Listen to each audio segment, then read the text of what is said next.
देवों के देव महादेव, जिनका नाम सुनते ही शरीर में मानो सुकून की एक लहर दौड़ गई हो।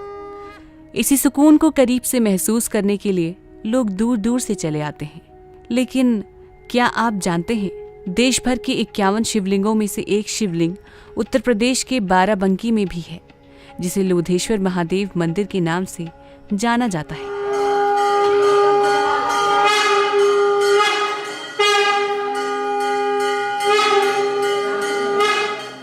घाघरा नदी के किनारे बाराबंकी जिले की तहसील रामनगर में स्थित है लोधेश्वर महादेव। यहाँ पर माथा टेकने से हर मुराद पूरी होती है। ये न सिर्फ बाराबंकी में बल्कि पूरी दुनिया में मशहूर है। माना जाता है कि ये कामद शिवलिंग है।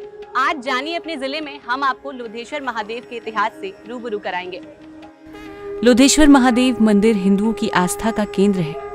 ये मंदिर पांडव कालीन मंदिर है, जो कि भगवान शिव को समर्पित है। महाभारत में भी इस प्राचीन शिव मंदिर का कई बार उल्लेख किया गया है। लोधेश्वर का जो इतिहास है,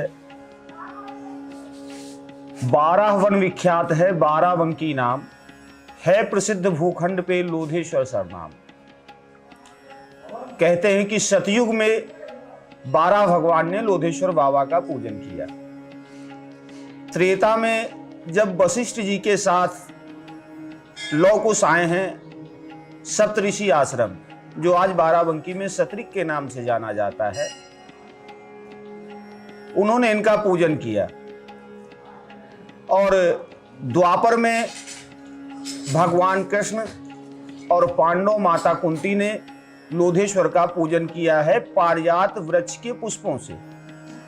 तो द्वापर में पांडवों से पूजित हैं। तो यहाँ पे उस समय घाघरा नदी का प्रवाह था। जब घाघरा नदी उत्तर की ओर बढ़ गई तो यहाँ खेती होने लगी। तो उस समय सिंचाई चल रही थी। जितना भी जल उस समय ढेकियों से पानी सींचा जाता था, तो जो भी सिंचाई का जल बगल में कंचन तालाब है वहां से हो रही थी, इस जगह पे आता तो यहाँ एक गड्ढा था। उस गड्ढे में सारा जल समाता चला गया। सुबह से शाम तक सिंचाई होती रही, लेकिन खेत में कहीं पे भी पानी नहीं गया, केवल उसी गड्ढे में जा रहा था। उसकी खुदाई की गई।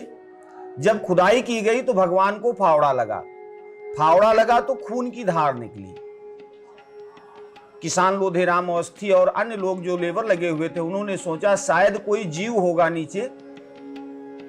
फिर दूध की धार निकलने लगी। जब दूध की धार निकली तो चमत्कार समझ के खुदाई बंद कर दी गई। लोधेराम अवस्थी को भगवान भोले बाबा ने दर्शन दिया और कहने लगे कि हमारी पूजा हर युग में हुई है, कभी गंडकेश्वर के नाम से, तो कभी कटकेश्वर के नाम से, तो कभी खेरेश्वर के नाम से।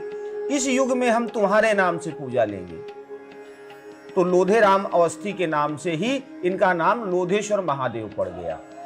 तब से लेकर अब तक 64 महंत इस लोधेश्वर दरबार की मेहनती करके समाधि ले चुके हैं। भोलेनाथ के इस मंदिर में दर्शन के लिए भक्तों का तांता लगा रहता है। दूर दूर से भक्त दौड़े चले आते हैं। वैसे खरीदारी के शौकीन मंदिर के बाहर खरीदारी भी कर सकते हैं। यहाँ प्रसाद के रूप में कई सामान मिल जाते हैं। लोधेश्वर महादेव से कुछ ही दूरी पर एक जगह है जहाँ की मान्यता है, यह है ऋषि आश्रम कुरुक्षेत्र। ऐसी मान्यता है कि पांडवों ने अपने अज्ञातवास के 1 साल का समय यहीं पर बिताया था। यहाँ से लोधेश्वर महादेव वो पूजा करने के लिए जाते थे। यही नहीं, लोक मान्यताओं के अनुसार कुरुक्षेत्र यहीं पर बनने वाला था, लेकिन 90 किलोमीटर की दूरी पर अयोध्या और नैमिषारण्य धर्मस्थली होने की वजह से कुरुक्षेत्र को हरियाणा में बनाया गया। पांडव लोग वनवास यहाँ 12 वर्ष का था, उसमें 1 साल के लिए आए थे। यहाँ एक यहीं हवन कुंड बनाए, ये शिवलिंग बनाए और पांडव कुआं। 3 चीज पुराना उस समय का है, द्वापर का। फिर वहाँ के 1965 में जंगल झाड़ी था, जंगली झाड़ी में वो लोग रहते थे।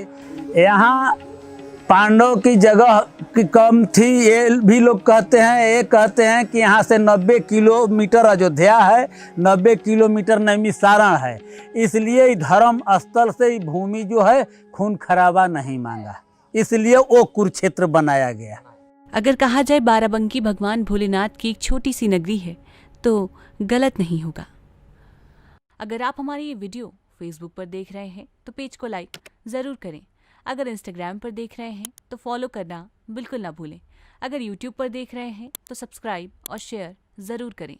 देखते रहें और करते रहें बातें यूपी की। नमस्कार।